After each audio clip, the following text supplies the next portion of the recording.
बैंकों को लॉकर धारकों के साथ संशोधित करार के लिए और समय मिला है। भारतीय रिजर्व बैंक ने संशोधित करार करने के लिए बैंकों को दिसंबर अंत तक का समय दिया है। इस समय सीमा को बढ़ा दिया गया है। इसकी वजह यह है कि अभी तक बड़ी संख्या में ग्राहकों के पास बैंकों की तरफ से ये संदेश ही नहीं पहुंचा कि उनको कोई संशोधित एग्रीमेंट पर साइन करने हैं। ये समझौता क्या था, ये समझौता क्यों लाया गया था, इस पर चर्चा करते हैं। सर, क्या समझौता है जिस पर ये साइन करने थे लॉकर धारकों को? मनी सेंट्रल में सारे दर्शकों का स्वागत है। शुभम, आपका भी स्वागत है।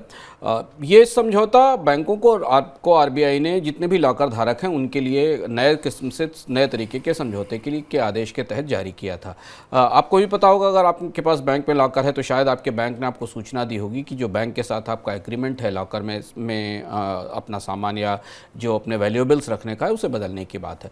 रिजर्व बैंक को पता चला था कि बहुत सारे बैंक्स के समझौते अलग अलग तरीके से किए गए और उनका कोई मॉडल स्ट्रक्चर नहीं है। इसमें कई सारे ऐसे प्रावधान हैं जो ग्राहकों को के लिए असुविधा बनते हैं। तो इसलिए रिजर्व बैंक ने एक स्थायी एक मॉडल ढांचा दिया था बैंकों को, जिसके बाद सारे बैंकों को अपने लॉकर रखने वालों के साथ इसे नए सिरे से समझौते पर दस्तखत करने थे।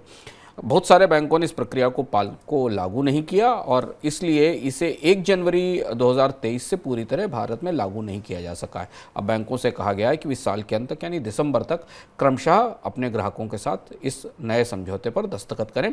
आमतौर पर जब आप बैंक में लॉकर खुलवाने जाते हैं या अपनी ज्वेलरीज रखते हैं तो आपको एक स्टाम्प पेपर पर एक समझौते पर हस्ताक्षर करने पड़ते हैं, जिसकी शर्तें बैंक आपको बताता है।